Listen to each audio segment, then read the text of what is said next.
you really can't. Hey, peace world, what's good?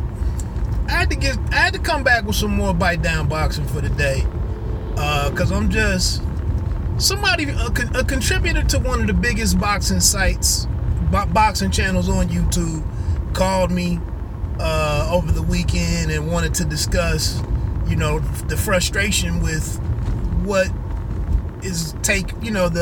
what's happening with the coverage of boxing. He's an OG.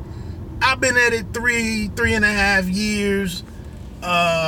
This person is at way more events than me, especially on one of the coasts.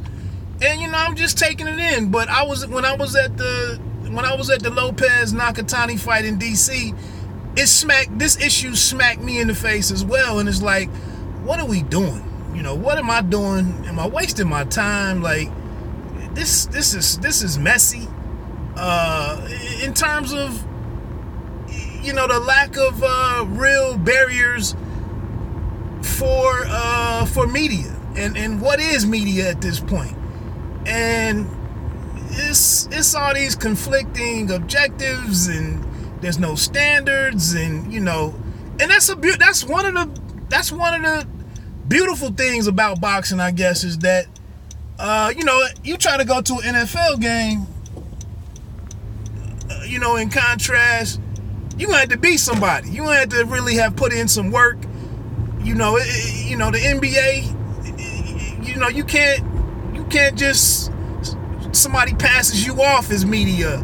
Here's my guy. Like the scrutiny, I guess requests are scrutinized a little bit, way more, closely. So that was one thing, and then that I'm sitting here frustrated on. And then I'm sitting here now, after Gvozdyk and Beterbiev, and the criticism of Max Kellerman for saying that Gvozdyk quit.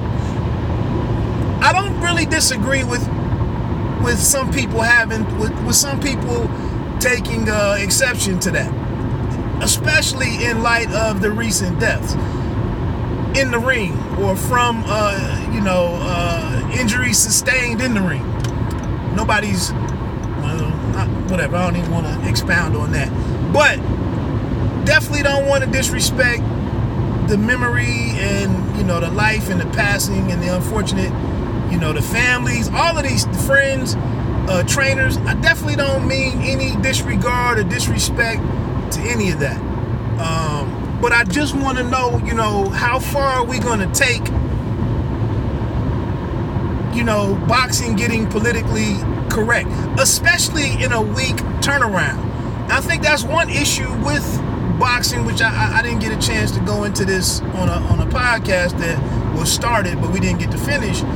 Is it hard to address stuff like boxing's deaths because there is no off season, and when do people get away from, the right people get away from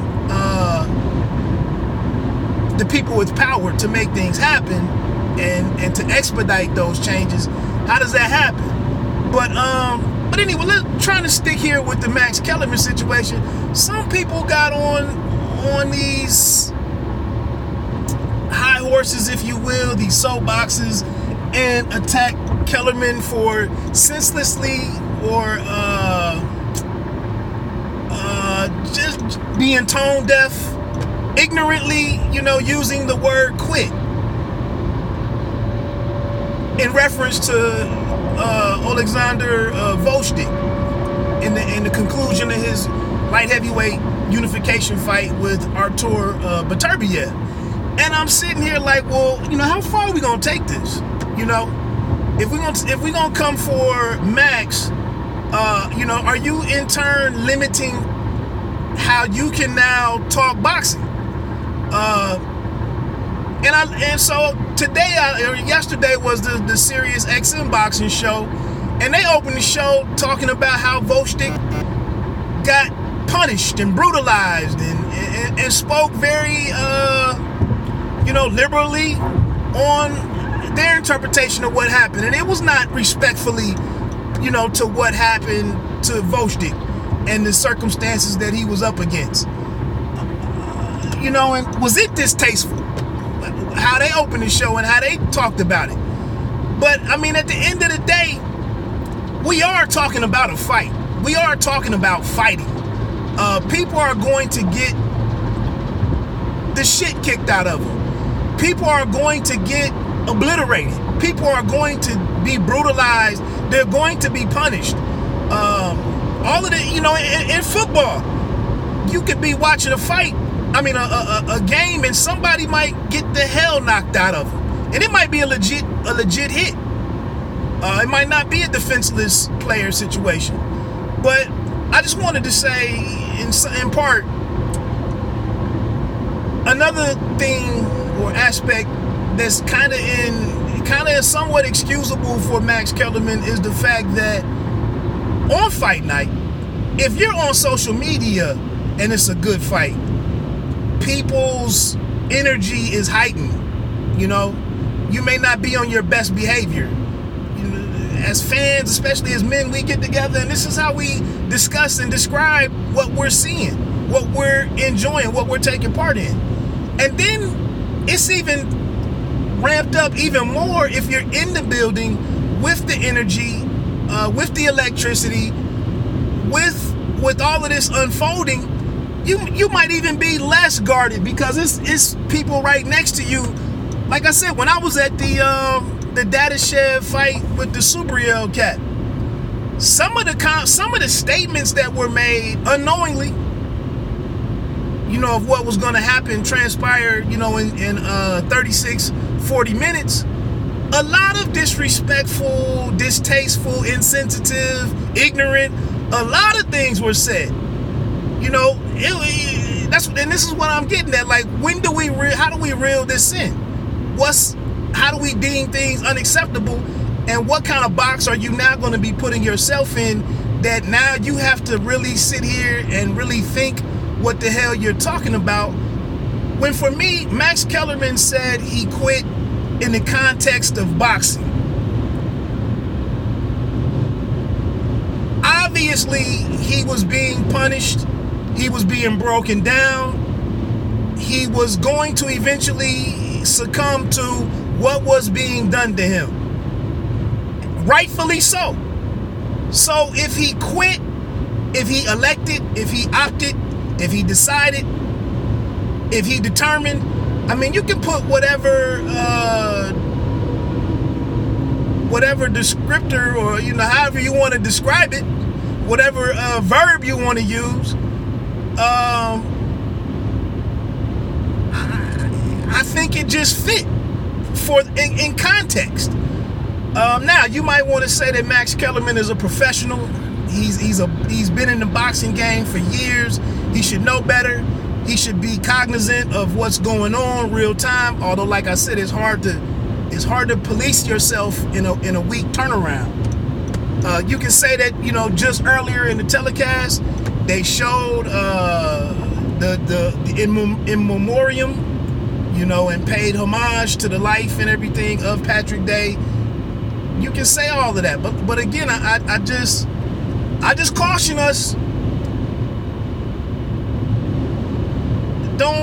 We don't sit here and act like we're the smartest, most rational person in the room, always on our P's and Q's, because 2 weeks from now. And let me get in this and let me get out of here. Let me finish with this, I guess.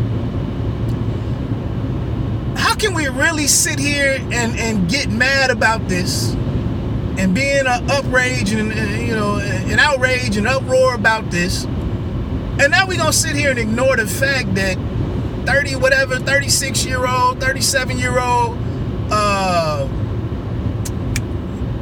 Sergey Kovalev is getting ready to go here with the World Series starting tonight, and how they do pitchers on short turnarounds, short rests. And now we're expecting Kovalev, who had been aging, but now we're going to ignore the fact that he's coming back on extremely short. It seems like that fight was 5 weeks ago with Yard. there's no way in the world that this man and Yard put some punishment on him. So how do we now sit here and even advocate for this fight, knowing that there should be some question marks about the status of Kovalev's health at this particular juncture? Like, how do we reconcile that? Like, I'm sitting here now, it just hit me earlier today, you know, at my desk, like, damn, when someone said in 2 weeks, or is it a week now, you know, we're gonna get this fight, I'm like, damn. And then I know how I felt as an aging person, you know,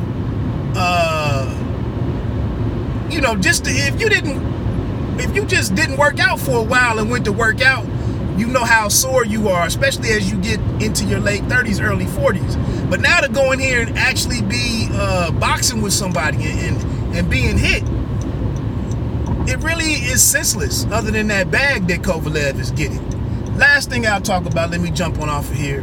I don't know how many of you used to listen to the Van Pelt and Rousseau, or whatever it was, Brian Russo. And then it was just, I think Russo kept it for a while, and then he moved on after his out of the booth incident, alcohol related. But Van Pelt had a soundbite that they used to play periodically, speaking of Max Kellerman and his insensitive statements. But right when the player safety stuff was really taking hold and rising to the forefront, and the NFL was scrambling to make different, you know, changes to improve player safety, it was this little clip that they played of Van Pelt, one of my favorite dudes. But he said he couldn't give a rip about any of the former NFL guys talking about lingering issues, you know, after effects of playing football. He said he has zero concern about this in this little clip that they used to play. And I was like, damn, you know, that's cold-blooded. And he just said, hey, these guys knew what they were signing up for. They made decisions in the moment. You know, you knew if you got dinged up and got, you know, you had a traumatic, you know, a traumatic experience, you know, blunt force or something, you know, a huge impact. He said these guys went over there and made the decision to continue playing and so on and so forth. And he said he felt no remorse for their current situations. And like I said, I just always sat there and was like, damn, that's some cold stuff to say as a fan, you know, and sitting in your seat doing what you do. What kind of lack of empathy is that? And to publicize that, like, that's barbaric. But they played it from time to time, and it just always stuck with me. So, and you know, and I just disagreed with Van Pelt on that thing, on that statement and that opinion. And now here with Max Kellerman,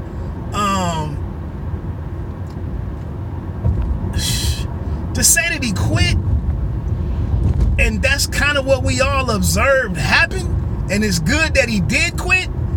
I don't know, man. I'm just not getting all bent out of shape with that statement in that moment. I mean, it's a part of boxing. And maybe ultimately more fighters need to be quitting. You know what I'm saying? You know when you've had enough. You know when your body is going through these things. If you know, the onus also needs to be on the fighter. And it's like I said, if you observed what was happening in the corner, you looked at Gvozdyk's body language, you listened and looked at the interaction and the concern and the understanding that Teddy Atlas was gaining in that moment. I mean, it was quote unquote quitting in boxing parlance, in my opinion. So we all need to do better, and gradually we will continue to do better. And like I said, man, I'm not going to condemn Max in this particular instance. Just 3 days, you know, in the wake of, you know, 3 days after the whole Patrick Day situation came to an unfortunate, you know, end. Like I said, man, this is part of the game. And so to get in there and talk that bum stuff, you know, like I said, you might be in a chat room here, you might be in a thread on Twitter, you might be in an Instagram, I'm in an Instagram comment, you know, section here. What are you gonna do? What is your conduct, and what is your contribution to what's going on? And are you being mindful of all of this stuff? So I'm out, man. Bite down boxing. Don't let them count you out.